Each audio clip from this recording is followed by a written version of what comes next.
What is going on, everybody? Welcome to another episode of Purple Parlor. As you can see, we may be short wrap just for a little bit. He's going to pop in a few minutes, but it's a 1-0 Monday, and we're going to get right down to all the details from the Minnesota Vikings 28-6 win right after this. I say the same. I say the same. I say the same. Alright.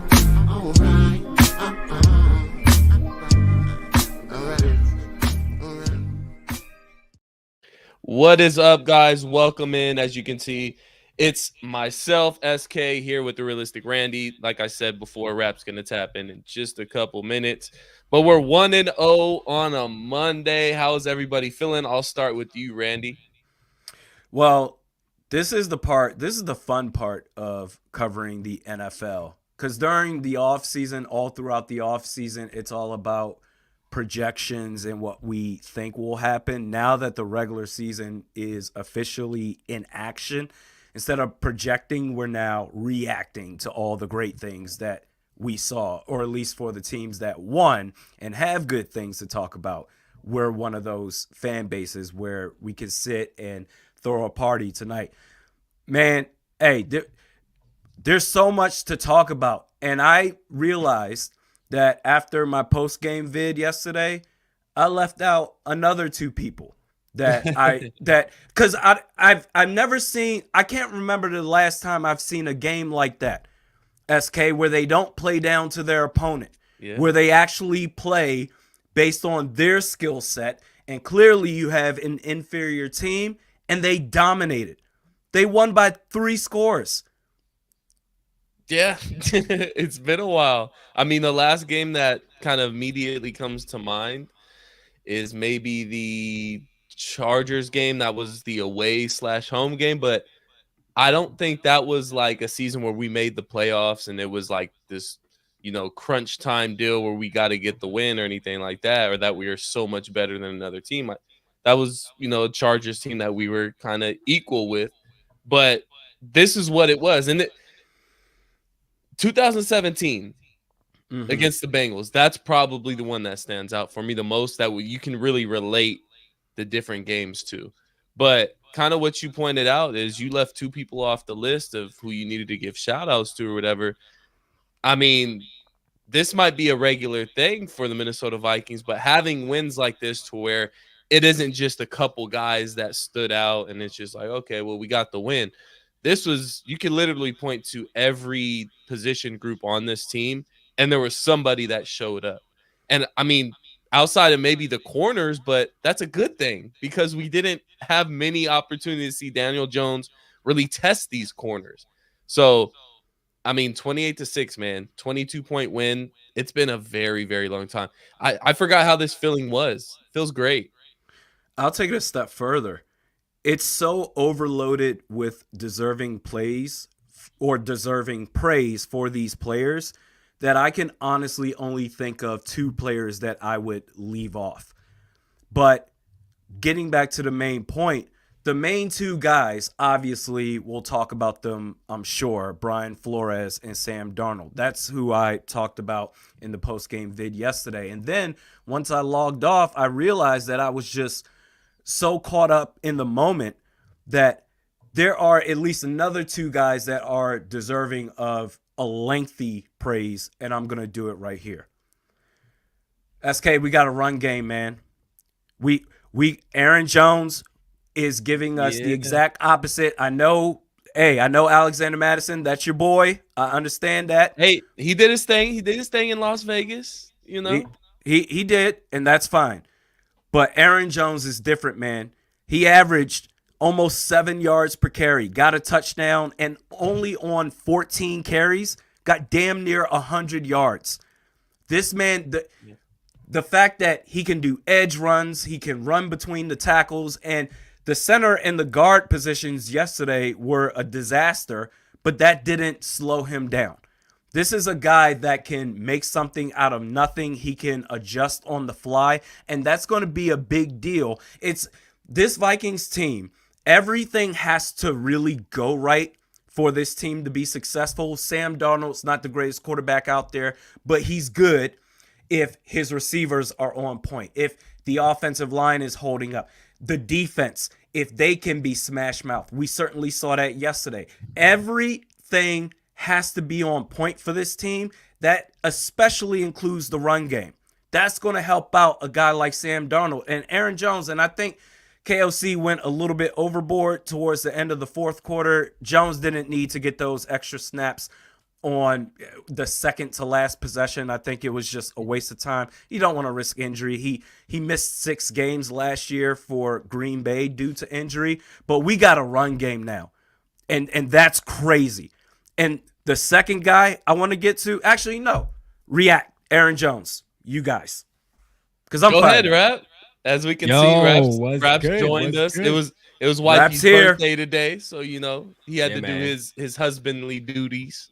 Absolutely, man. Shout out to the chat, man. Shout out Vikings Nation, baby. It's Victory Monday, man. Aaron 1-0 Jones, Monday. Man. Hey, let's go, man. Aaron Jones, man. Listen, quiet 94 too. It was crazy. It didn't even seem like he got 94, to be honest with you. But those runs, man, those extra efforts and stuff like that, man, that's what made the difference. You know what I mean? Like, that's what makes the difference. That's what we look for in a running back, man. Aaron Jones, such a great pickup, man. I know we're going to get to a couple other people too about that. I feel like it's just such a great pickup, man. I know there's one more in mind for sure.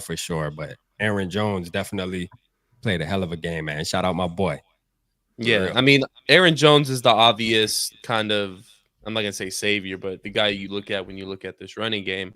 But when you look at that running back room as well, Ty Chandler had a couple big plays in that game. Now, his stats may not reflect that, 8 carries, 17 yards, but he had a really big catch on second and I think it was 8 or 9 or something. When we're backed up on that 99-yard drive, we're at the 2 or 3 yard line. He made that catch, got that first down, gave us some breathing room.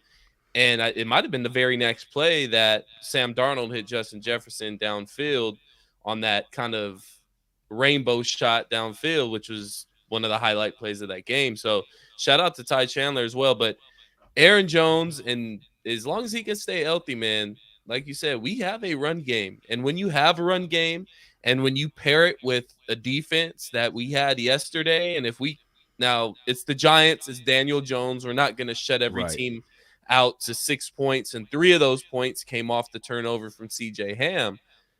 I mean, if this defense continues to play the way they're playing after week 1, and now you're looking at week 2 against San Francisco to where they may not have Christian McCaffrey next week, that, it's up in the air now. He's not playing tonight. Then we're looking at it as, okay, there's a chance we can start 2-0 if this defense comes out and steps up. But once you pair a defense like that, a running game with a healthy Aaron Jones, that's a team you want to take into the playoffs, and that's a team that can make a legitimate run in the playoffs. If you can run the ball and play defense, you're going to be a dangerous team in this league. We're going to find out a lot about this team against San Francisco next week, but this was the team you should have absolutely kicked their ass, and they did. But I want to get to the second player. Gentlemen, probably the greatest attribute to an offensive lineman is when you don't even know that they're on the field. And before I get started, I know I had audio issues last week, so I'm doing a mic check right now. Everybody in the audience on this stream, let me know if I sound legit or not, if I need to go up or down. This is a mic check. But Blake Brandel had the false start at some point in that game. I didn't think about that dude at all. I didn't have to recall a time where I said, come on, outside of that penalty, come on, man, what are you doing? Just as much as I didn't have to think about Christian Darrisaw or Brian O'Neill. I went back and watched that game in its entirety. Blake Brandel's nice. Maybe this is the Giants defensive line is a bit overrated. Without Dexter Lawrence, they're really a bunch of nobodies. I have no idea. We'll certainly find out next week against San Francisco. They got some dogs up front. We're going to see that for sure. Was it a fluke or not? I have no idea. I'm just going based off of what I saw yesterday. This man held his own. There were several times where inside was falling apart, inside protection for the quarterback. And while it was all chaos with the other two, the center and the right guard, Blake Brandel, one-on-one, held his business. He stood on business. This man, hey, if he turns out to be that guy, we talked about this last week as far as the interior offensive line. How are we feeling about it? The center and right guard, we already know. There's nothing to figure out. It's just, all right, do the best you can with what you have, which is absolutely nothing at those positions. The only thing I said was, man, you know what? If we can just get anything out of Blake Brandel, who wasn't great last year, but KOC really believes in him, that's at least a boost in this offensive line, even if it's just a little bit. So now you got 3 solid players in your tackles and your left guard. And then, okay, next year, worry about center and right guard. Blake Brandel had a great debut. He deserves a ton of praise. Mm-hmm. Absolutely. And I mean, we'll touch on the right side. I'm sure that's going to be a topic of discussion as well, which again, started a little shaky with that Dexter Lawrence sack. Now, if we look that at was Ed Ingram. Yeah, absolutely. Yeah. That's what I was referring to. If we look at the PFF score, it's nothing to brag about by any means. But after that sack, it wasn't too loud on that side. I don't know if that was KOC kind of just going the other side and kind of running behind Brandel, which it did seem like we were running to the left a little more, which might have been a good idea. But you mentioned, those 2 players, and you did mention B-Flow earlier. We got to give KOC credit. We do. KOC called a hell of a game. Very balanced. I mean, we were still, I'm not going to say pass heavy, but we leaned a little more on the pass, and we didn't care that Sam Darnold was our quarterback. KOC showed that he has full confidence in Sam, and Sam responded. Sam had a great game, 19 for 24, 208 yards, 2 touchdowns, an interception that wasn't necessarily his fault. He got hit on the arm, ball just shot up in the air. Someone came down with it. Give credit to KOC. He called a hell of a game. Absolutely. Yeah, I agree, man. KOC did his thing. Sam Darnold, man, Big Sammy did his thing, man. Shout out Big Sammy D, man. But I was gonna touch on, that's a good point with Blake Brandel, man. Hey, look, man, that's what we need, man. If he can keep that consistency up, man, keep doing that. Yeah, we in good hands right there. We just got to figure out that right side. But yeah, he did his thing. But I was gonna bring up Van Ginkel, man. Like, listen. That dude's a baller, man. Like, for sure, man. He under the radar, but I'm gonna tell you, my stepfather is a Miami Dolphins fan, and he texted me like 45 minutes before the game started and was like, "Hey, keep an eye on Van Ginkel today." He's like, "I'm telling you, that guy right there is special." And sure enough, man, he had a hell of a game. So man, besides the interception, he just did a lot of things. I know there was one time down in the red zone where he made a scoring. They were about to score, and he made like a shoestring tackle on I think Daniel Jones, maybe if I'm remembering right. Yeah. But man, just great play, man. Great awareness. Like, he's just been doing his thing, man. So shout out Van Ginkel, man. He that dude. Yeah, and he looks like a guy that lives in like a van and just travels the country. Like, he looks like such a normal, like a little surfer. Dude. Like, you would have no idea this guy's just an absolute baller if you just saw him on the street, which is pretty hilarious. But getting to just kind of the numbers and the stats of this game, 312 total yards for the Vikings to the New York Giants 240, which a lot of that came in the fourth quarter when the game was already over. Passing yards 201 to 166. Rushing over 111 yards. Obviously, that had a lot to do with Aaron Jones with his 94 yards, and then Ty Chandler with, I believe he had 18. Yards per play, just over 6 at 6.1. The Giants at 3.5. Third down efficiency, 3 for 10, which isn't, ideal. But there wasn't very many third downs that we faced. I think the 99-yard drive, I don't think we had a third down. Oh, yeah, we did at the very end when we had that 4th and goal. We shot it to Justin Jefferson. Outside of that, I don't think we had any third downs in that drive. 4th down efficiency, 1 for 1. And I believe we're 2 for 2 in the red zone as well. 5 sacks for the defense. We only gave up 1. Penalties, 7 for 63 yards, and a time of possession of 27 minutes and 30 seconds compared to the Giants' 32 and 26, which kind of relates to us throwing the ball and kind of slinging it around a little bit. That's probably why our time of possession wasn't very high. And the Giants just couldn't move the ball very well outside of the run game. They couldn't throw it at all. Daniel Jones was being Daniel Jones. But overall, just a great game. Justin Jefferson, 4 receptions, 59 yards, and that touchdown, and a smile on his face after the game. And I think that's all that really matters. But Josh Oliver with a big catch over the middle. He had 2 for 27 yards. On the defensive side of the ball, Byron Murphy led the team in tackles with 8 tackles. Blake Cashman behind that with 4. With 2 assisted, and then you had Ivan Pace out there. Everybody got to the ball. I mean, these aren't huge numbers on the defensive side of the ball, but it's very spread out. I mean, 1, 2, 3, 4, 5, 6, 7, 8, 9, like 10, 11 guys had more than 2 tackles. And you have guys like Harrison Phillips, which he's kind of the unsung hero in this game, in my opinion. He plays that position to where you're not going to see the numbers, or he's not going to flash all the time. But he had 1 tackle, but 4 assisted. So he's always around the ball. But other than that, man, overall team win, amazing. Sam Darnold played amazing.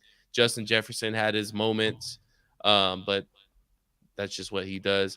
And then Aaron Jones, like we said. But yeah, man, great team win, and we're 1-0, guys. It was a total team effort. And I want real quick, I want to go back to Andrew Van Ginkel. Because going into this season, I'm like, he's nice. He's okay. He's a solid player. And Rap, I had a buddy of mine who's a Dolphins fan who also texted me before the game even started, like months ago. Hey, AVG, he's a good dude. Watch out for this guy. But going into this season, I'm just like, all right, Jonathan Grenard is the main guy, the main edge rusher. AVG, he's holding down the fort until Dallas Turner is ready. It's only a matter of time. After that game yesterday, I'm just saying, man, has there been a greater debut for a Vikings player in their first game? The only guy that I can think of in the 24 years I've been following this team is Sam Bradford in 2016. He played in week 2. Saints. Again, no. So that was 2017. That was week 1 where he balled out against the Saints, and then he got hurt, and then Case Keenum took over. This was week 2. So they traded for Sam Bradford after Teddy blew up his knee, but they played the Tennessee Titans. I think it was Sean Hill was the starting quarterback in week 1. And then week 2, Sam Bradford in a 17-14 victory, 22 for 31, a 71% completion rate, 286 yards, 2 touchdowns, 0 interceptions. Where I just said, and the ball placement that he had, I said, man, this is amazing. And then we know what happened the rest of the year. The offensive line couldn't hold up. That's the only other guy I can think of. And quite honestly, I would put them like neck and neck next to each other as far as debut as a Viking. Andrew Van Ginkel was great. He's not just some guy that Dallas Turner is going to eventually take over for. No, this is one of those situations where there can be a healthy split, a healthy balance at edge rusher. Hell, you want to play Dallas Turner more? Give Jonathan Grenard a couple of snaps off onto the sideline and let AVG play on that other side. That was amazing. Yeah, I agree. Yeah, man. And you got 2 sacks from Patrick Jones as well. And then you mentioned Dallas Turner. Dallas Turner getting his first sack of his career, which he looked great. He looked explosive. He looked like a young Daniil Hunter with those long arms. So there's a lot to be excited about with this team, man. The way we won that game and how everybody kind of put in their efforts, it wasn't just a couple guys. You got to feel good about this team. You got to feel good about this coaching staff. And it's nothing but good vibes going into week 2, going into the game against the 49ers, and going into Skullfest, man. It's going to be crazy this weekend. I'm excited. But yeah, man, 28-6 over the Giants on the road too. This wasn't a home victory. This was on the road. The Giants aren't some crazy, home field advantage type team, but it's still on the road. You still have to travel to New York, and you put up the performance you put up. And Ivan Pace backed up what he said earlier in the week. Yeah, Damn, I was scared. I was scared for a second when he said that. I wasn't surprised, man. I was talking about that leading up to the game after we saw that video come out, man. You need players like that, man. Like seriously, you need a couple, man. You don't want a team full of them, but you need a couple. All right, so let Ivan Pace be that guy. You call it bulletin board material, man, but it holds the team accountable. You know what I mean? Like, hey, you gotta go out there and show it off, man. And they did. He didn't have the greatest game. I think he only had like 3 tackles, but again, the team came. Man, Brian Flores, man, like that's who really is the MVP for real. Like Delton's been screaming that. You know what I mean? And this is the thing, man. What the Giants did to him. Like, think about the. Let me ask y'all if y'all recall this. When Van Ginkel got that pick 6 and they panned the camera over to Brian Flores and the way he was dapping the players and coaches, it just hit different. Hit different. Yep. I'm telling you, like that wasn't just normal. My guy made a good play. That was like, I told y'all, motherfucker. Yeah. It was that. You know what I mean? It was that. I'm telling you, man. He felt some type of way, man, and he went out there and hey, look, he had something on his chest. That's all I'm gonna say, man, for sure. Well, this offseason had Brian Flores' fingerprints all over it. Just the moves that we made. We dumped a ton into the defensive side. Oh, I'm not even going to say a ton into the defensive side of the ball. The money that we're planning on paying Danielle Hunter, the money that he got, we essentially got Van Ginkel.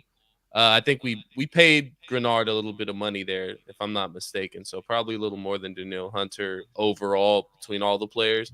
But you got a guy in Van Ginkel. You got Cashman, which he didn't have a bad game yesterday. I'm not sure of his PFF score, but he didn't have a bad game yesterday. You have starters on your defensive side of the ball, and the guy that made a huge difference in yesterday's game in Van Ginkel. I mean, I guarantee if this continues, I'm not saying like a touchdown every week, but if Van Ginkel like plays the way he's played this first game and continues throughout the season, it's going to become like this kind of weird following thing that Minnesota Vikings fans love to do. You're going to be seeing people with long blonde hair wigs walking around US Bank Stadium. Like, it's going to be a real thing. The dude's just an absolute baller, man. But again, Brian Flores this offseason had his fingerprints all over it with the moves that we made.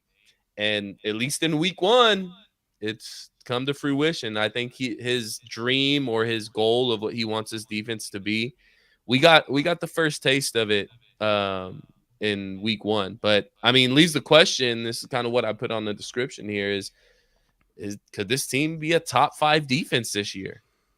Yeah. Well, let's see. If the Giants, it's Daniel Jones. Yeah. Let's see. Let's be excited, but also just cautious at the same time. A healthy dose of caution, because go up against Brock Purdy next week. You're going to go up against better quarterbacks as the schedule goes on. But this was a great start, and I'll tell you what, man.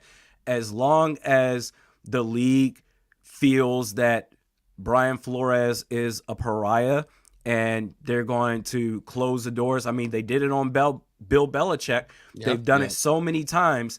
As political as they are when it comes to that type of stuff, this is a league, man, where coordinators, a year or 2, they're gone. They're a head coach somewhere else. It's hard to retain that talent as far as assistant coaches. But I tell you what, you want to keep blocking him out, shutting the door on head coaching opportunities, we'll gladly take him. Oh, yeah. Are you serious? Oh, yeah. We'll keep him for the long haul. Yeah. Bro, retire here. Build as a defensive coordinator. Build a statue right now. Yeah. I love it. Yeah. Fuck Tua. Me and SK were really hard on Tua that night, man. You know what I mean? It felt kind of bad, man, afterwards, man. We were really hard on the boy. Hey, good coach is a good coach. Don't matter how you do it. All right. 2 things can be true, but all right. We're moving on from that. We're 1-0.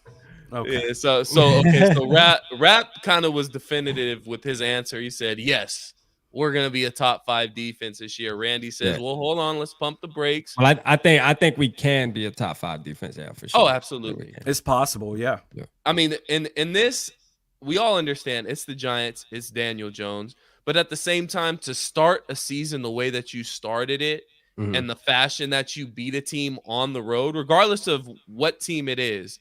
This is still an NFL franchise. It's still competitive. They still have the young Malik Neighbors, who actually looked really good in that game. I don't have his stats up here, but the chances he had a pretty good game, and that's pretty much all they had in this game.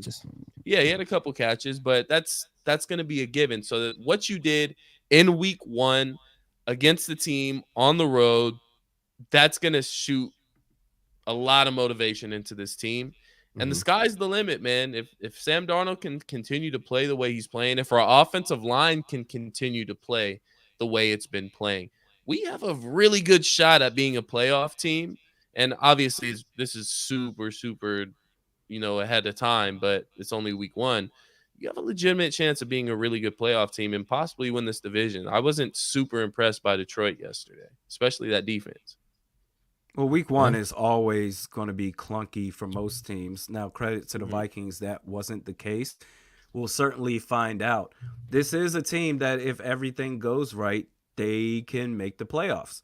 I mean, they certainly can win 11 games, I feel. That's their ceiling. But, yeah, I think we're going to find out who this team really is against better competition. Against San Francisco, I think that will be a good measuring stick to say, all right, this is a very good defensive line, and beyond a quarterback that I think is a bit overrated, but whatever. They got 2 legit playmakers at receiver, even though Deebo Samuel, I wouldn't even consider him a real receiver, just like a Percy Harvin type of guy that get the ball in his hands and he'll make things happen. Christian McCaffrey, if he plays, then all right, great. But Adam Schefter said there's a chance that he doesn't. Even if he doesn't, whatever the outcome is, I think that's more of like who the Vikings are, even though it's still early in the season. Yeah, absolutely, because you're playing a team that's extremely well coached as well. It's not just a team with talent. You can, they're missing a couple guys who can take care of it. We're playing a team that's really well coached, especially on the offensive side of the ball. So, yeah, I think it's going to be more of a measuring stick. I agree with you there going against the 49ers. But remember, 49ers haven't won in Minnesota since, 1992, 93? Yeah, and we beat them last year, man. I mean, we had Kirk Cousins, but still, it doesn't matter, man. If Sam Darnold looked like he looked yesterday, shit, he can beat him too. You know what I'm saying? Like, for sure. I don't want to do it, but did you guys get a chance to see Kirk Cousins? And I seen your boy. I seen your boy. I didn't see it. I was in Atlanta Falcons chat rooms all night, man. I'm tired than a mother. Oh, man. I didn't see it. I saw the stats in the live stream. Everybody was telling me about how Kirk was just ass. But I need to see it. I need to see it. You want to know what the deer in the headlight looks he gives off? It's funny. Bad. It's funny, right? Like, so I go to the official Atlanta Falcons like post games and shit, and I'm in there waiting for his press conference. I'm just waiting. You know what I'm saying? I'm like, man, I gotta hear this story. And when I tell you that shit is so copy and paste, right? And like there's a ton of Vikings fans in the chat, which is wild, bro. And Vikings fans are just commenting crazy, like, oh, we've heard the same fucking post press game conference 1,001 fucking times. I'm so glad we don't got to deal with it anymore. Like, it's hilarious, man. Like, Falcon fans are already done. They're done already, man. You go on their podcast and stuff, man. They're like, put Penix in, man. We paid too much for this fucking overpaid quarterback. It's hilarious, bro. Randy, it was bad, Randy. I gotta see it. The stats don't do it justice. Like, you may not be a fan of Kirk Cousins, but I'm sure Rap can even agree here. Yeah. There's been very, very, like, maybe 2 games where Kirk looked that bad, if any. I don't think I've ever seen him. One of them was against the Falcons. It was ironically enough, against the Falcons. Yeah, one of them was against the Falcons in 2021 or 2020? I think it was 2020, the COVID year. It was bad, dude. Like, he looks cooked. He looks washed. Like, he didn't look comfortable stepping up in the pocket. I don't know if it's rust coming off of the injury or he's just cooked, but it was so bad. This man checked down so many times, bro. Like, bro, if you go look at his last like 5-6 series, bro, with the game on the line, like, I'm telling you, it's just check down. Like 4th and 5, he throws it for 3 yards. It's not even the check down part, man. Like, when he when he did try and kind of push the ball downfield, or that those intermediate throws that he's always been really good at, Yeah. he was really bad at it. And He I was couldn't dirting help them bitches. myself. Like, I'm not the type of person to kind of feel this type of way, but I was really sitting there. I'm like, oh man, I'm so glad we moved on from this dude. I Like, gotta watch. Sam Darnold's I'm so gonna watch the much whole game better. now. No, It's so much it is like, I'm gonna say this. I'm not gonna say that obviously Sam Darnold isn't better than Kirk Cousins, but it's more refreshing to watch the team have to come together now. Because at the end of the day, when you have a quarterback like Kirk getting paid that much money, that does something to your other teammates too. What they think about, like, well, shit, y'all, you gotta hold up majority of this load, Yeah. bro. You a veteran quarterback, you getting all this money. But like when you got when the team knows that your quarterback is a $10 million quarterback, and they know that they have to hold up the end of their bargain too. Like everybody got to come together and do their part. You know what I'm saying? It does something. You know, I always believe that, man. So I could be wrong, but that's how I believe it really is in the locker rooms too, man. Yeah. You got Kirk making all this money, but he's not really a game changer. It's like, you know, it's like, man, what the fuck this dude doing, man? You know what I'm saying?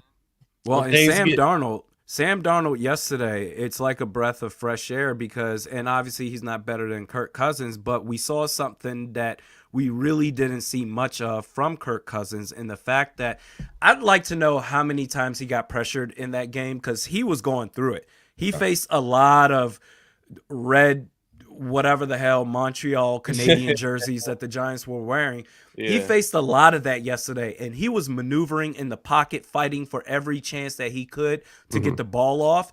And then that throw, that 44-yard throw to Justin Jefferson On the on money. the left, it Yeah. was on the money. Two defenders basket. closing in.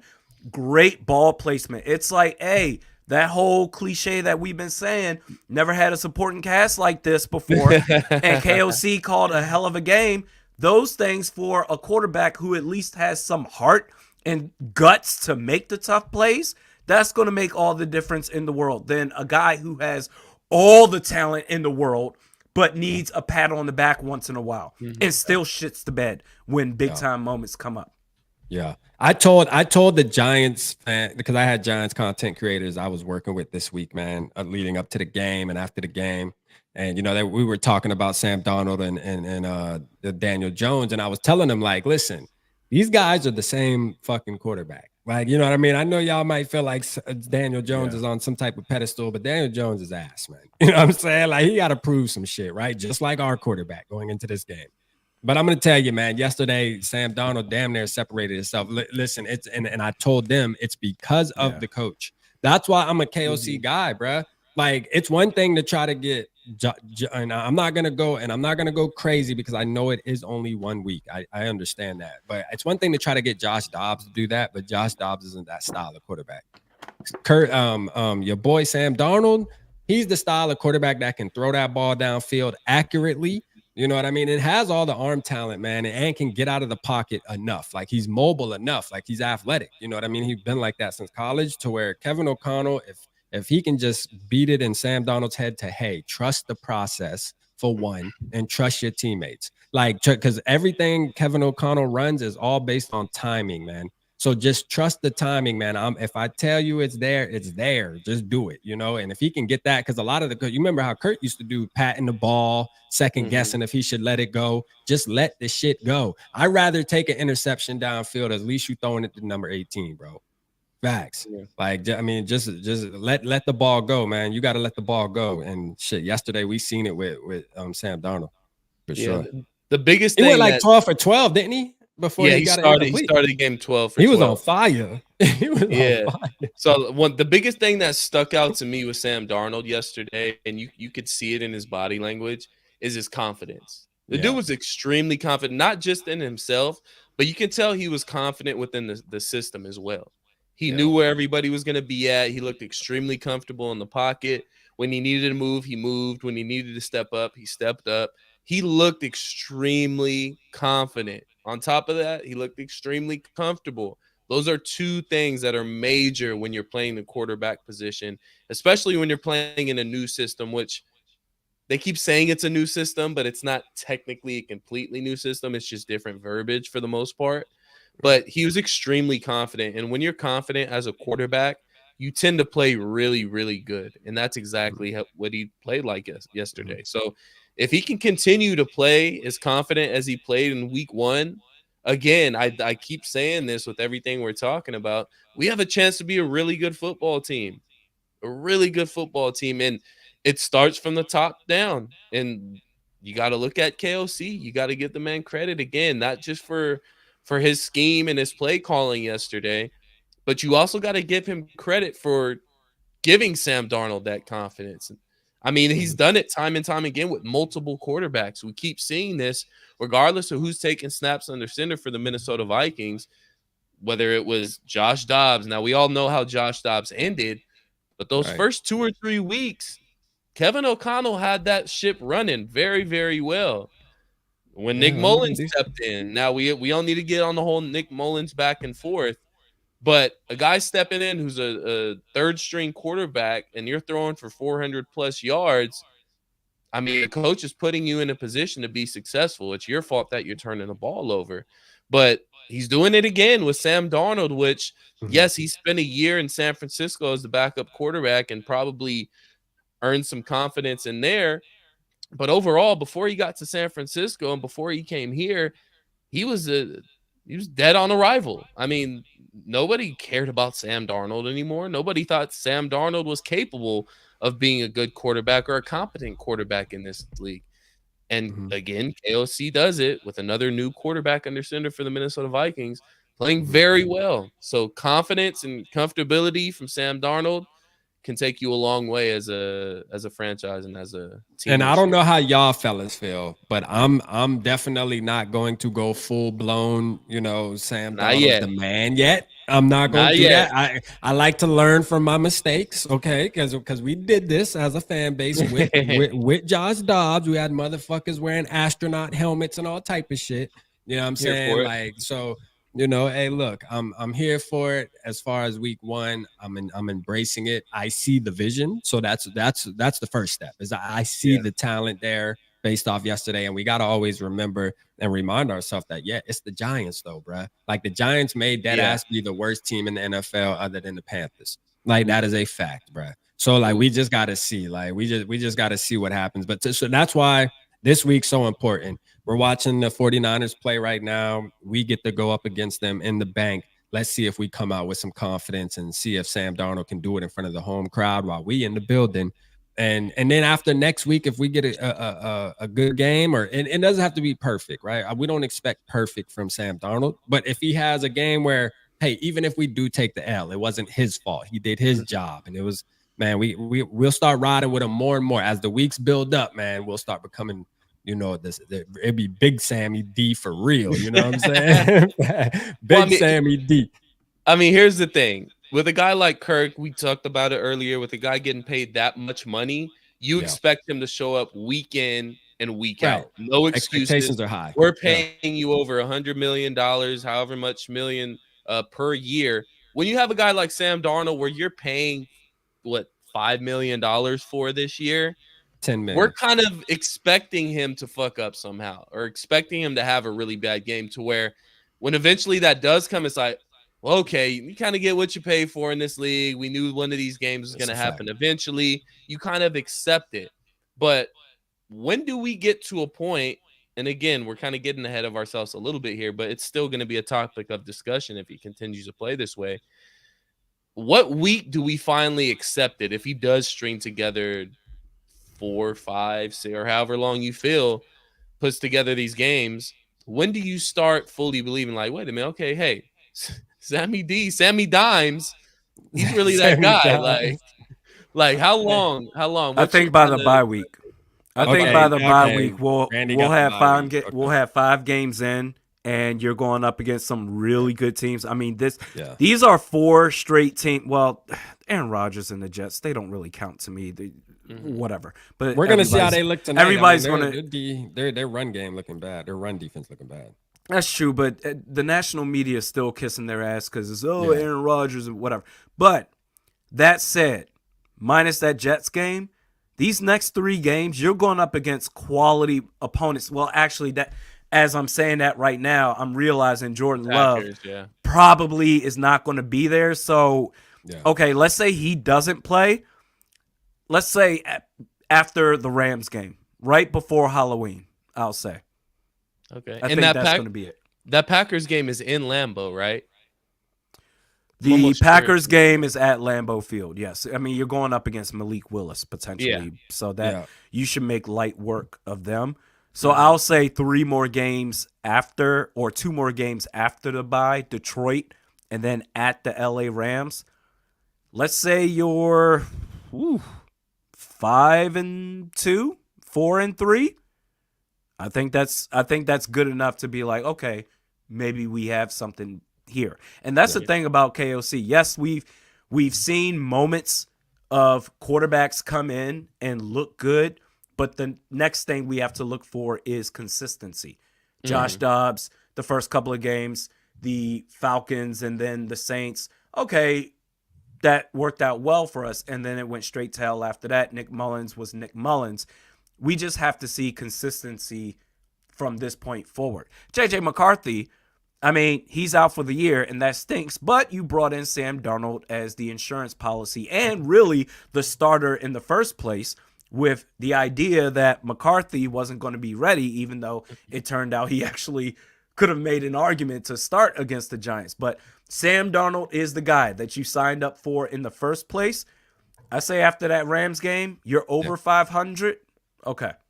I think the Packers are going to bring in Ryan Tannehill. I know Mary was saying something. I think there is talks and news about Ryan Tannehill, which I guess that doesn't move the needle that much more. I mean, I think he's Ryan still got to Tannehill- come in and learn the system. Yeah, he's a little better than Malik Willis, but I mean, I don't think it's going to make that much of a difference. I'm with Delton, man. Listen, if the defense can play like how we played, like if that defense can fly around like that, because Giants are not, man, that defense would have been good against any team yesterday on Sunday, right? I don't give a damn who we was playing. We could have been playing the greatest show on turf, St. Louis Rams, bro. If our defense was playing like that, bro, it got nasty, you know, because we weren't even bringing pressure, man. Like we weren't even blitzing. Like we were just sending forward, bro, and it was just like, and I think they believed that Brian Flores was gonna blitz a lot, but we didn't though. He did reverse psychology. And we just got pressure. We don't man. need to. We didn't need to. We didn't really need to, man. So, but like, if the defense can continue that, man, I can see us going 4-0. I can see us starting the season out 4-0, dead ass.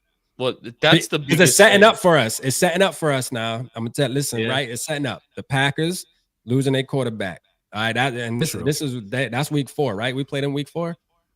Week 4, yeah. We got the Texans. I believe we got the Texans right after 3. the. Yeah, so the Texans, I mean, you know, they looked okay. You can still see the youth in their team. You got Stephon Diggs over there already complaining and shit in week 1. You know, he's coming back to US Bank Stadium too. That's the first time back. That's a winnable game. That is a winnable. That is a very winnable game for the Minnesota Vikings, man, for sure. And then you think about San Fran that we see this week. I mean, those 3 games right there. I mean, San Fran. I feel like if we get through San Fran, we're going 4-0. Like if we beat San Fran and like as a full team unit like we saw on Sunday, we're going 4-0, bro. Like we're on to something, and it's setting up perfect for us to do that. You know, so yeah, we'll see. Maybe this will be our lucky season, fellas. You never know. You know what I'm saying? Man, just right on cue with Vikings history, man. Low expectations, and we go out there and we start balling. Start a season 4-0, and all of a sudden we're back in. We're back in 2, and then we're right out the playoffs with a missed field goal from fucking Skull to the bowl, baby. Skull to the bowl. That's 1 win. Hey, everything I said negative, throw it out the window. We are so back. Yeah, throw it out the window. That's right. You, man. But let's get some comments in. We haven't even got to the comments yet. We just jumped right into the game. Skull Mafia tapping in as always. Appreciate you, Skull Mafia. Mary Fist. We're just talking about you, Mary. Oh, man. Thank you for tapping in as always. Always here to support. Julian Marker. What's going on, Julian? What's up, y'all? Skull. Delton. We're going to fuck up the Niners. Happening? That's right. Delton got us going crazy this season. You hear me? Like Delton got us going 17-0 damn near. Two-Tone tapping in. Thanks for tapping in, Two-Tone. We have Mark Phil to the show. Shout out Mark. He was at the game, man. Shout out Mark. It's back up. Let's see who else we got in here. I know we got a bunch of people. Mr. Woosaw. Thank you for tapping in, Mr. Woosaw. MK1 Bear. Tapping in. Appreciate that. Barber 1975 tapping in as always. Let's go.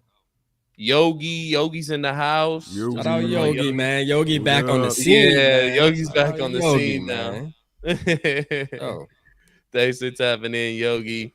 And I think that's it right now. Bob Sweet, Mr. Mock Draft. Mr. I want a midnight. Let's go.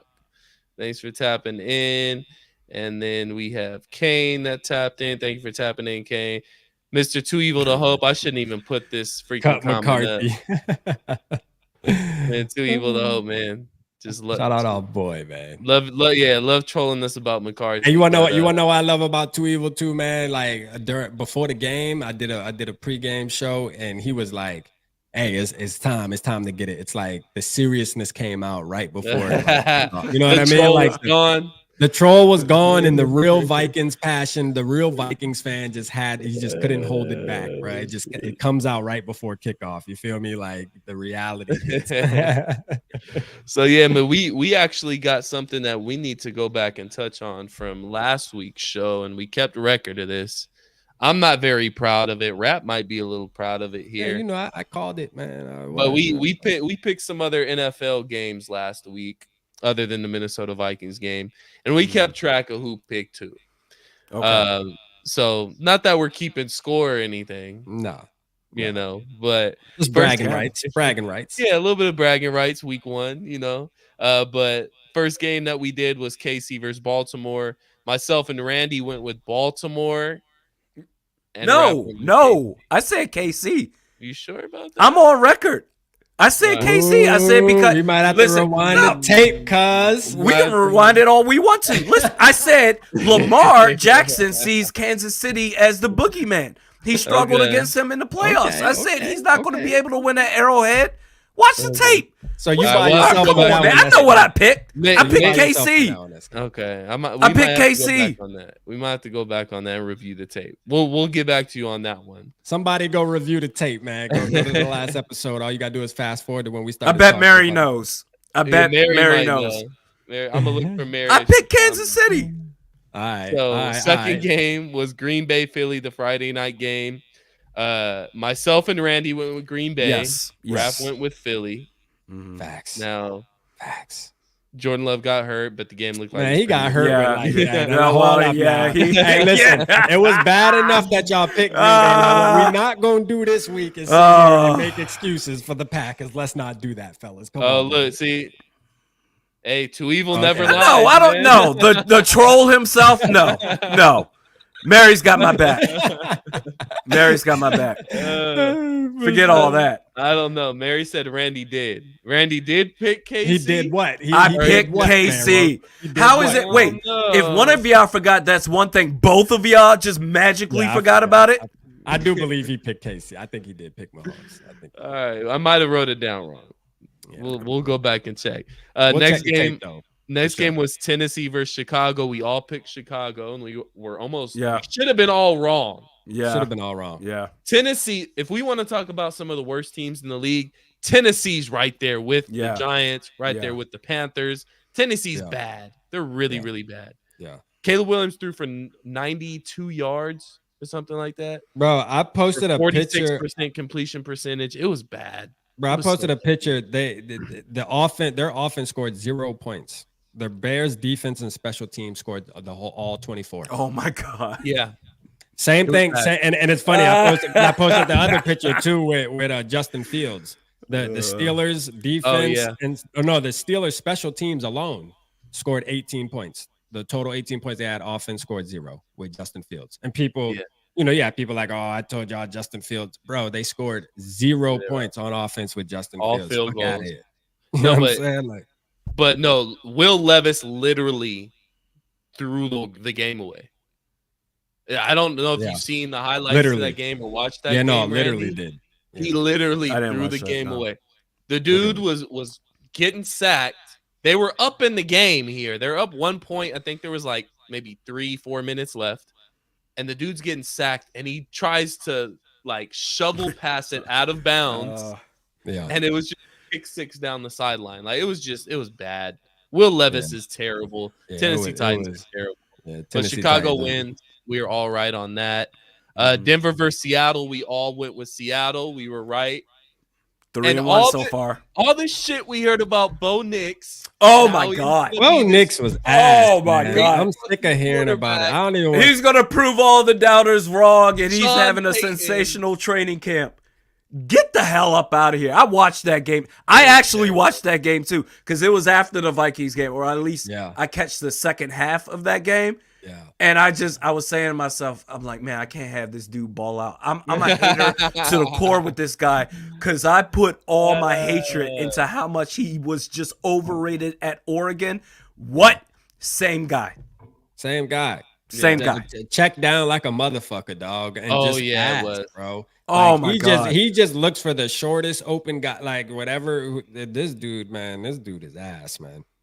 Yeah, So no, I'm he glad was. we ain't draft that motherfucker. Sean Payton, man, that's Sean Payton's guy.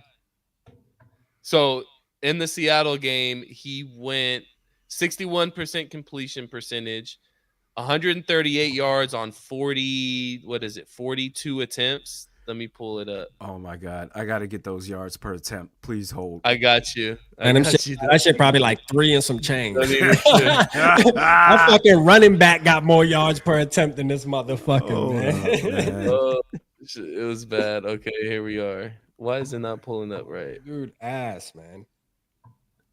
But you know what? To be fair, though, none of the rookie quarterbacks out of the 3 that did start, none of them really looked crazy good either, though. So he is 26 for 42 for 138 yards, 3.3 yards per attempt. 3.3 fucking yards.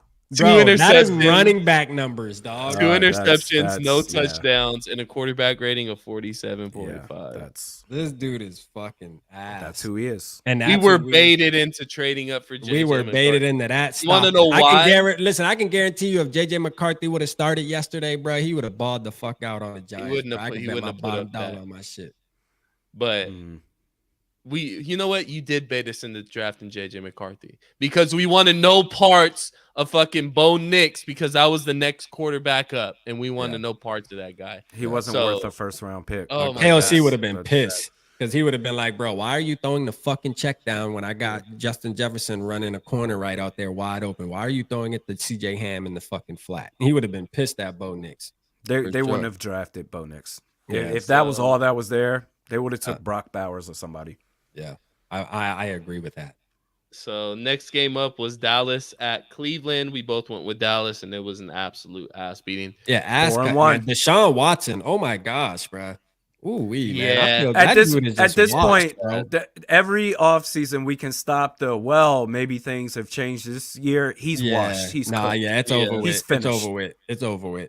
I'm 4-1 so far. I'm guilty. I keep trying to hold on. All I remember is Clemson days and how he did with the Texans. I gotta let it go, man. Deshaun Watson. He got exposed for being a weirdo, and that's putting it kindly. And maybe the embarrassment of that has affected his game. Yeah. He's done. He's done. Yeah, he's done. Yeah. So. What's the other one we did? The last game we did was Detroit versus the Rams. Me and Randy picked LA in that game, and Rap picked Detroit. So Rap got the point for that one. 4-0, man, or 5-0, and then the Vikings, obviously. That's 6 games. Was that 6 games we picked? Yeah, because I've been counting. I'm 4-2. All right, so 6-0, man. So now y'all motherfucking know who to listen to, man. You know what I'm saying? Like, let me stop. No, it's 7 games. It was 7 games. We did 7. Hey, if y'all are betting, you know what I mean? Shout out my boy Randy. Y'all go over there to Bet US. Use his code, but listen to what I tell you. You know what I'm saying? You like how that work? No. But wait, like what?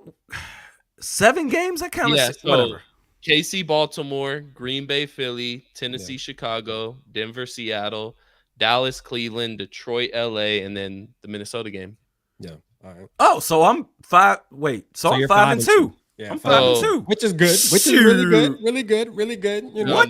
Let me tally it up. I mean, I'm undefeated. You know what I'm saying? 7-0. You know, 7-0, All right. baby. I should have. Damn, man, that sucks. You know, every time you do that, good, because that probably will never happen again throughout the season. And it's like every time you do that, it's like, why didn't I just imagine that parlay? You know what I'm saying? Yeah. Like, Money lines on all those. 7. I'm telling you, Yeah. 7. Ooh wee.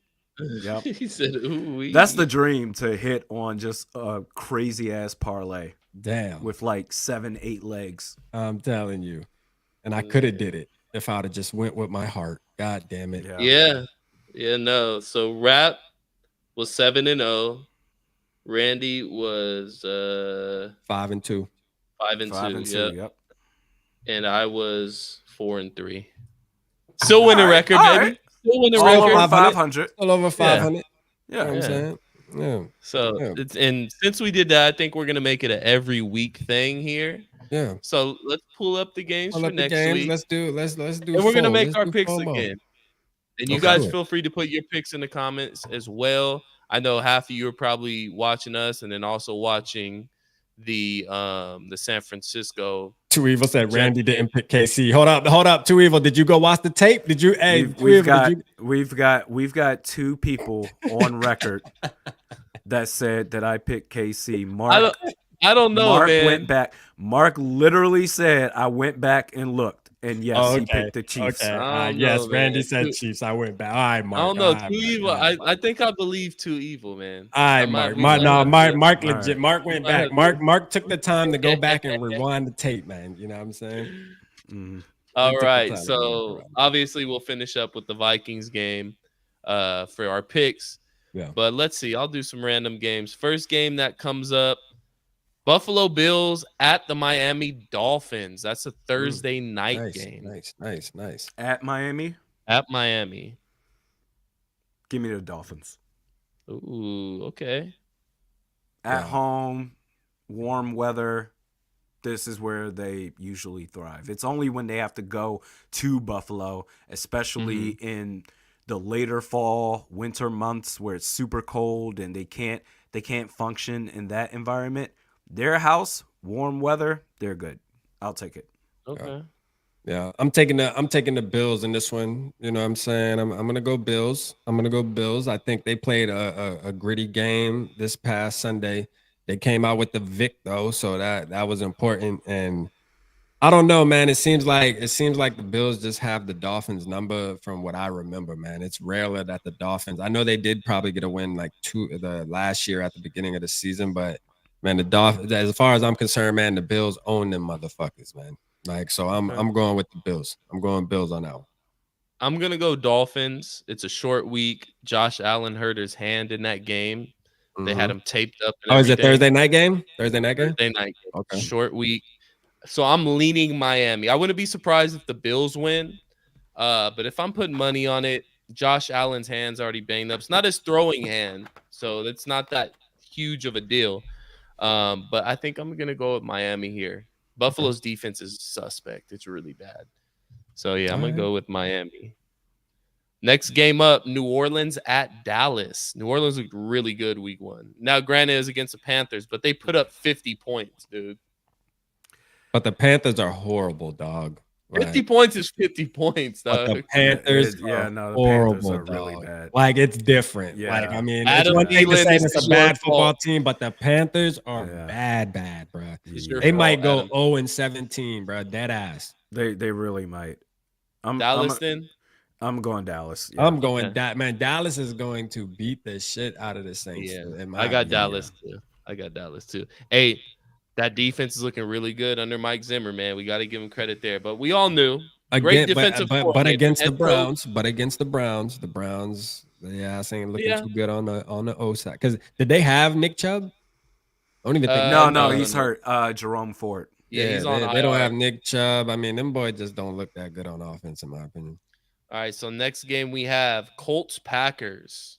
I think that's an easy one, right? Yeah, Colts. Yeah, I'm going Colts. Yep. Okay, I think we're all going Colts here. All right, next game, Buccaneers Lions. It's actually a really good game. That's a good one. Ooh, that's a good one there. Buccaneers you go first. at the line at Detroit. Yeah, you go first, SK. What do you think about? 10 a.m. game. Oh, that game's in the morning? Yeah. Cali time. Cali time. So 12 p.m. Central Time, 1 p.m. Eastern Time. I'm gonna go Buccaneers here. I'm gonna go Buccaneers. I really like the way Mayfield was looking in week 1. That defense is really good. You got weapons all over the field for Tampa Bay. They're going up against a questionable Lions defense outside of maybe Hutchinson. That back end of that defense isn't good at all. So I'm gonna go Buccaneers in a shootout. Is it in Detroit? It's in Detroit. Okay. I'm gonna go Lions. This to me is a toss-up. Like I It can't is. with like conviction say this team will definitely win, put money on it. So because Detroit's at home, I'm gonna take the Lions. I'm with Randy. But it's I'm close. taking the Lions in this one. And that's back-to-back weeks. Rap has picked the Lions. He's talking all that shit. I mean, Now look, look at man, you. y'all started it. You know, I wanted to, you know, It's our fault. I was gonna follow my heart, and then I was like, "Fuck it, we playing the game to win." So I gotta make the right choice now. That's why I went 7-0, bro. That's why I went 7-0, bro. You're an NFC North fan. You're not a Vikings fan. I know what I'm talking about. I went 7-0. Nostradamus, That's not all your you gotta rap. say. Rapperdamus over here. Every time now, I was like 7-0, dog. 7-0. Rapperdamus. Listen. All to right, me. next game that comes up. Let's do Bengals Chiefs. Bengals going to KC. Burrowhead. Week 2. Chiefs. Ooh. Chiefs, did y'all hear that this time? Chiefs. Did you say Bengals, Randy? Which one you said? No. Yeah, it sounds like Bengals, bro. Nah, this is what back-to-back years. I know Joe Burrow got hurt last year, but this is back-to-back years where the Bengals are they're struggling a bit. I seen a video thumbnail earlier with a big Cincinnati podcast saying is Joe Burrow overrated. I said, oh damn, like boy, I'm telling you, boy, fan base forget about you real quick, boy. You take him to the Super Bowl. You take him to the Super Bowl just 3 years ago, boy. Hey, your ass don't take him 4, boy. They ass on you, boy. You hear me? Like I'm gonna pick KC, and this is strictly just trying to make up for not picking him last week. But Cincinnati is usually really good coming off of a loss and playing a big game the next week, and they always play KC really really tight, and half the time they win the game. But I gotta go KC here. I think I'm gonna go KC. Look, Mahomes got weapons now, dude. Yeah, he does. What? I thought his frame would hold him back, but it doesn't matter. The man's fast as hell. Bro, this team might be even better. This team might be better than some of the teams he had, even with Tyreek Hill, with them little fast motherfuckers he got, boy. Yeah, so. Well, Rashee Rice is legit as long as he's not suspended. Xavier Worthy we saw what he was about last week. Travis Kelce is still him. Yeah, there's an argument to be had there. But yeah, I think Chiefs win this one easily. Yeah, Chiefs get that. I think it's closer, but I think KC wins as well. Brandon Ayuk with the TD? Nope, he dropped it. All that money, you out here dropping touchdowns. Bro, he on my fantasy. I need his ass to catch that. Last game before we pick the Minnesota game. Sunday night, the Bears travel to Houston to play the Houston Texans. Who we got? Texans. Yeah, I got Texans too. The Bears look bad, bro. They really did. Like they beat a team that was just worse than them. That's it. But there was 2 bad fucking teams playing. Listen, I know the people thinking we talked about the Bears defense and how they boosted up the defense and all that. Man, that defense did not look scary. At least in week 1, it didn't. You know, at week 1, it sure didn't. So if they can play like that, we can dominate the Bears, honestly, man. And Caleb Williams. You know, I do believe, and I know SK touched on this too. I do believe Caleb Williams is going to be a good quarterback in this league, though. Like, I could see him out.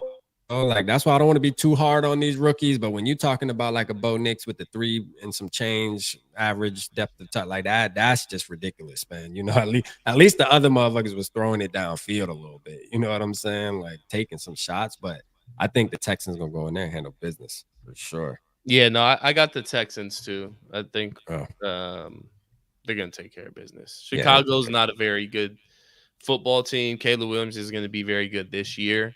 Maybe better later, but I just don't see it. It's crazy how different it is from preseason to playing the ones for real. Like even when you look at them playing the Titans, you know what I'm saying? It's just like, bro. I'm gonna tell you, Rap, because you made a comment just a couple seconds ago about Bo Nix and he's the check down merchant and he wasn't getting the ball downfield and Caleb Williams was. You want to know Caleb Williams' average? Well, I'm saying he at least took more chances downfield. Now I don't know what his average was. I'm sure it was low too. What was it? 3-something? 3.2. It's actually less than these motherfuckers is getting on my nerves, man. I'm sick of these motherfuckers. At least Jaden Daniels broke a rookie record for rushing yards. All right, he might have not have threw the ball, but at least he ran that motherfucker, man. God damn. First games as rookies, give him a couple more games. We'll give him a couple more before we really curve him. Though, let's not. Goodness, what's his name? Let's not Bryce Young him. I know. At Bryce Young, boy, listen, how many more games we got to give Bryce Young? Listen, Bryce Young is just not going to be good, bro. I've seen enough. It's bad. But he's not an NFL quarterback. But Caleb Williams against a bad Tennessee defense, 14 for 29, 93 yards, 48.3 completion percentage. Long of 13 yards. Austin scored 0 points. I saw his longest pass of the day, and it was the luckiest pass I've ever seen. It bounced off a player's helmet high into the air. The receiver somehow came down with it. When the receiver came down with it, he fumbled it, and then the offensive lineman scooped it up. That was his longest pass of the day. 2 sacks, a quarterback rating of 55.7, and a QBR of 22.2. Yeah. Did Brandon Ayuk catch a touchdown? No, they settled for a field goal. But last game, the big game of the week. Most of us are going to be there. Everybody tapped in on the chats. Half of you are going to be there. Let's go. San Francisco 49ers, who are playing right now, and maybe without Christian McCaffrey, traveling to Minnesota, where they haven't won since the early 90s. Who we got? Rap. Damn, I knew you was gonna do that shit. I knew you was gonna do that shit. Because I really want to be. You know what? I'm going, man. Listen, I'm going Vikings. Fuck it. I'm gonna be in the building. I don't want no bad energy, man. Y'all going for the ones that are gonna meet me at Skull Fest and that, man. I'm going purple gang all day, man. Fuck it. You know what I'm saying? We're gonna win this game, and we're gonna win this shit like we're supposed to. We're gonna dominate these motherfuckers. That's right. Sure. The defense about to go crazy, man. You know, Big Sammy D, man. Big Sammy D gonna do his thing. You know, he gonna be like, see, y'all should have started me over Brock Purdy. You know what I mean? You got some animosity on his chest. See, you know, so I'm going Vikings. I'll tell you the score. Because I was pretty close on the score, man. You know, I gave the Giants a little bit too many points, but that was pretty decent. I'm gonna say that. Yeah, I know. I was 24-17, I believe, but I'm gonna say Vikings and 49ers. This gonna be one of them shootouts, and this is what I want to happen because I'm gonna be in the building. I want to see this type of game. I'm gonna say 34-30, 34-30 Vikings. So our defense is giving up. Defense might not. Defense gonna make good plays, but I want to see a shootout. You know what I'm saying? This is what I want to see. This isn't what I believe is going to happen. This is what I want. We don't want no excuses then next week. Oh, that's what I wanted to see. That's not. I know, but listen, we're not doing this though, because see, we're just picking a team. So whether the Vikings win, I mean, I'm 7-0, bro. Relax. I'm 7. I know. My bad, That's true. That's true. My bad, rapper. I'm 7-0, bro. I know what I'm talking about. My bad. I'm going to say what I think is actually going to happen. I think the Vikings will win this game 24-20 for 2 reasons. I believe in this defense. I think what we saw against the Giants yesterday, okay, Daniel Jones thinks I understand that, but I also believe that Brian Flores and this defense will absolutely wreak havoc against any quarterback, that they're going to have to fight tooth and nail for every single yard that they are going to get. They're going to be, whether they're top 5, top 10, top 3rd in the league, they're going to be great. That's number 1. Number 2, the proof is in the pudding. I saw this last year against the 49ers. Yes, they're 4 defensive linemen. I mean, 3 of them they're studs. Two of them are studs. One is really good. And Nick Bosa, Javon Hargrave, and Leonard Floyd. Hey, we saw this last year, bro. Nick Bosa, he got that contract, and was he the defensive player of the year last year? Or not last year, but 2022 going into 23. Okay, he's a stud player. We understand that. Bro, Nick Bosa against both of our tackles. Let's make sure we understand that. Not just Christian Darrisaw. In fact, he spent most of his time on the left side going up against the right side of our offensive line in Brian O'Neill. And guess what? Against O'Neill, against Christian Darrisaw, this dude didn't do jack. So, you know what? I'm going to take those odds, those two things. I think they can control the line of scrimmage against the San Francisco 49ers. Jeez. If Nick Bosa ain't going to do nothing, Leonard Floyd sure as hell ain't against our tackles. You better mix them inside or something. The only guy you got to worry about, really, in my humble opinion, is Javon Hargrave. So the defense, I think, is going to be great. I think the Vikings offensive line, as best as they can, but primarily because of our tackles, they'll control the line of scrimmage. They're going to give Sam Darnold a clean pocket for the most part. And when it breaks down because of Hargrave, we saw what he did against Dexter Lawrence. He moved around in the pocket. And I think KOC is going to call a sensational game as he did against the Giants. And I'm not even a KOC guy, but I even have to give him his credit based off of the play calling he did for Sam Darnold. Vikings win 21-17. Okay. Okay. All right. Well, Let's go. I agree with you guys. I think the Vikings win, but there's two ways that how that happens. Obviously, we don't know Christian McCaffrey's status just yet. There's a chance he won't play. I'm going to say it's probably 50-50 right now. They're probably not even sure in San Francisco.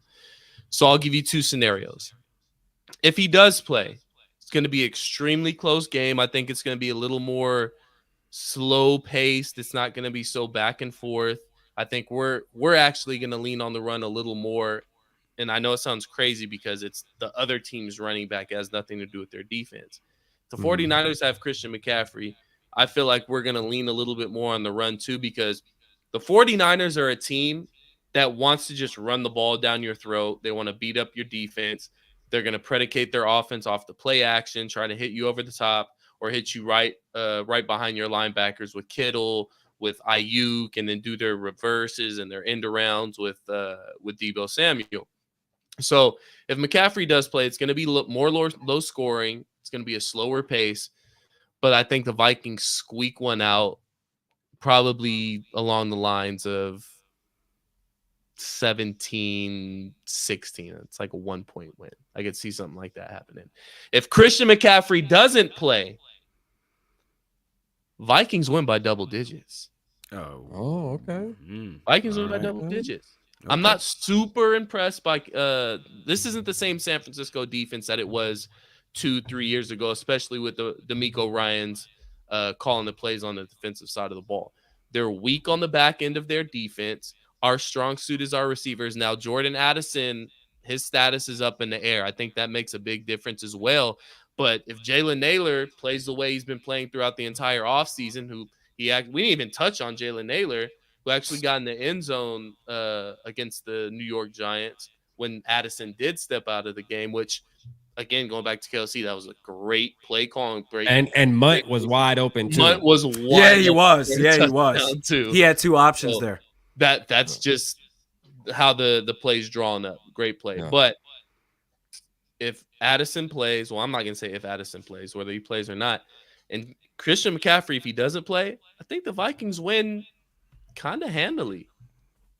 We talked about how B-Flow's defense is going to get pressure on Brock Purdy. He's going to make it extremely hard on him. There's going to be opportunities for turnovers.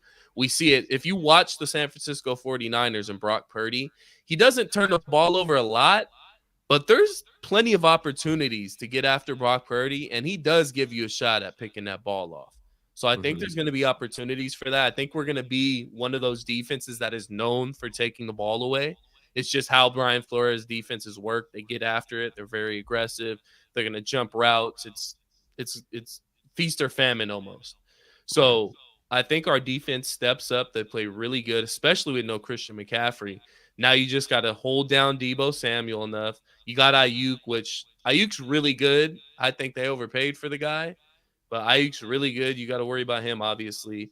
You got Harrison Smith that can somewhat deal with Kittle. Will bring some help with Josh Metellus more than likely, but I think the Vikings can win by double digits here at home. And when we talk about San Francisco hasn't won in Minnesota for over 30 years, it's something. I know people may seem it's crazy. Oh, well, that doesn't mean anything. It's a different team. It's this, it's that. Those things are real in the NFL and in sports. When people haven't won in a certain arena or certain stadium or certain city for a long time, there's some type of juju that kind of comes with it. It's the universe, man. That's how the it's universe just works. the universe. Like, you're not gonna play good in this area, or you're never able to find a way to win a game in this area or this city. That's a real thing. So them coming to Minnesota, if they come off a win, I feel more comfortable beating them by more than if they're coming off a loss, because I feel like they'll be far more motivated, and they'll be pushed more to play Christian McCaffrey if they lose week 1. If they win, it's okay. Well, we're 1-0. If we need to sit out McCaffrey one more week, he has tightness in his calf and in his Achilles, they're gonna sit him out. So Vikings win by double digits if Christian McCaffrey doesn't play. If he plays, it's a 1-point win. Okay. A win is a win is a win. I'll take it however it comes, yeah. Okay. So looking back at our picks, 5 of the games, we all picked the same team. So there's not much room for a lead here, Rap. So you're gonna have to go perfect again. But I mean, how many games did we pick? 7. We'll pick 7 a week. We'll do 7 a week. 14. I'll be 14-0 next Monday. We do this 14-0. You know what I'm saying? Something slight. Let me stop, man. No, that'll never happen again, probably, I'm sure. But still, it was fun. I didn't know. I was surprised when you said that, though. I'm like, God damn. Hey, no. If you hit again, bro, we're going to Vegas. We're going to Vegas. I'm like, bro, if I hit again, dog, I'm gonna be like, yo. And then once I start putting the money up, then that's when we're gonna go to shit. You know what I'm saying? That's how it works, yeah. So we'll definitely update you guys on those picks next week. But yeah, man, San Francisco up 16-7 in this game right now. Anything else we want to touch on before we get out of here, fellas? Man, I just want to let everybody know, man, that it is Skullfest week, man, and that's important, man. You know what I mean? That's definitely important. So make sure that if you guys are in the city, pull up the corner bar, man, Saturday, 6 p.m., because it's going to be a party, a Vikings party to be specific. It's going to be lit, great vibes, man, DJ, drinks, all that good shit, man. Get the link up with the bros. So it's going to be fun, man. So if you're in the city, man, make sure you're there, man. It's going to be fun, man. Yeah, and we only have 20 RSVP spots left, which is crazy. If you guys, I'm not going to release the number of how many, but we got a lot of people. How many tickets that we capped it at. Yeah, and it's a big number, and you guys, you guys are about to sell them out. So get there. So this is my suggestion too, though. I'm glad you said that. Even though you RSVP'd, get there early as possible. I'm telling you, please try to get there as early as possible, limited, man. For sure. Because don't show up. Look here, don't show up at if the shit over at 10, don't show up at 9:30, and then that shit, the line around the building. You know what I'm saying? Your ass gonna be left out there, man. I ain't trying to get no messages or chats next time I go live about rap. I couldn't get it. Oh well, get there early, man, for sure. And then Markville, you don't have to RSVP for Skullfest, but if you want free entry into the giveaways and everything, the giveaways and shit. RSVP. So yeah, only 20 spots left. So make sure you guys RSVP. But Randy, anything you want to leave the people with? 1-0, baby. We're scoling to the bowl.